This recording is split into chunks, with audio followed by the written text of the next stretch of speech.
1880 সালে জন্ম নেওয়া এক নারী, যিনি কেবল হাতে কলমে ধরেছিলেন নারীদের অন্ধকার থেকে আলোয় আনতে, তার মৃত্যুর প্রায় 100 বছর পর আজ 2026-এ এসেও তাকে মুরতাদ বা কাফির বলে গালি খেতে হচ্ছে। এমনকি তার ছবির মুখে লেপে দেয়া হচ্ছে কালো আলকাতরা। শুনতে অবিশ্বাস্য লাগলেও এটাই এখনকার বাংলাদেশের তিক্ত বাস্তবতা। বুঝতে পেরেছ? ঢাকা বিশ্ববিদ্যালয়ের গ্রাফিতিতে কালি লেপন থেকে শুরু করে বিশ্ববিদ্যালয়ের নাম পরিবর্তনের দাবি, বেগম রোকেয়া যেন হঠাৎ করেই একদল মানুষের কাছে প্রতিপক্ষ হয়ে দাঁড়িয়েছেন। আজ আমরা তুলে ধরব এই ঘৃণার রাজনীতি।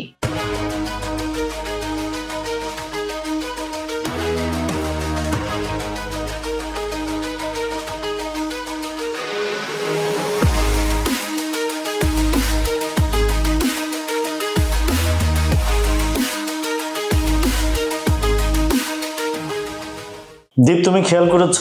বলো।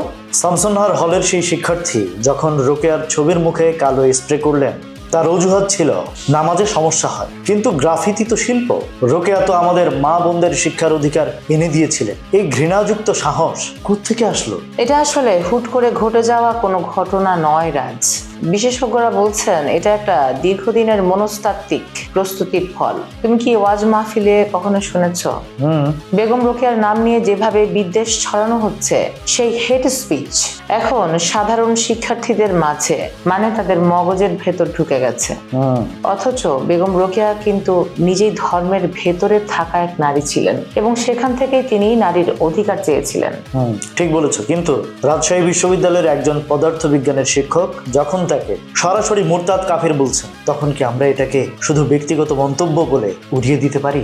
রাষ্ট্র যেখানে তাকে পদক দিচ্ছে, সেখানে বিশ্ববিদ্যালয়ের শিক্ষক কি রাষ্ট্রের আদর্শের বিরুদ্ধে দাঁড়াচ্ছেন না? ঠিক তাই। এই যে ট্যাগিং করার প্রবণতা, এটা আসলে সুপরিকল্পিত। রোকেয়া মানেই নারী শিক্ষা, রোকেয়া মানেই নারীর ব্যক্তি স্বাতন্ত্র্য। যারা নারীকে ঘরের কোণে বন্দি রাখতে চায়, তাদের কাছে রোকেয়া তো ভয়ের কারণ হবেই। এটা খুব স্বাভাবিক। কাজী নজরুল ইসলাম যেমন বলেছিলেন, বিশ্বে যা কিছু মহান সৃষ্টি চিরকল্যাণকর, অর্ধেক তার করিয়াছে নারী, অর্ধেক তার নয়। রোকেয়া সে অর্ধেকের জন্য লড়েছিলেন বলেই আজ একদল পুরুষতান্ত্রিক মানসিকতা তাকে মুছে ফেলতে চায়। ভাবা যায় 1905 সালে তিনি লিখেছিলেন সুলতানার স্বপ্ন, যেখানে নারী শাসনের এক বৈজ্ঞানিক স্বর্গরাজ্যের কথা ছিল। সেই স্বপ্ন কি আজ 2026-এর বাংলাদেশে এসে এক দুঃস্বপ্নে পরিণত হচ্ছে? কেন বারবার তাকে টার্গেট করা হচ্ছে?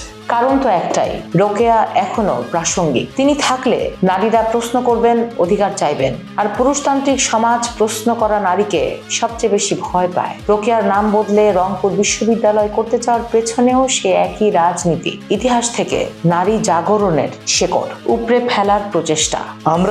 আমরা কি তবে রোকেয়ার যুগের সেই অন্ধকারেই ফিরে যাচ্ছে, নাকি এই কালো কালি আমাদের চোখ খুলে দেবে? এই প্রশ্নটা আমরা দর্শকদের কাছেও রাখতে চাই। আপনারা কি মনে করেন, বেগম রোকেয়াকে কি সুপরিকল্পিতভাবে বর্তমান প্রজন্মের কাছে খলনায়ক হিসেবে দাঁড় করানো হচ্ছে? কমেন্টে জানান আপনার মতামত। এতক্ষণ আপনাদের সাথে ছিলাম আমি দীপ এবং আমার সাথে ছিলেন রাজ। আপনারা শুনছিলেন ভয়েস অফ বেঙ্গল।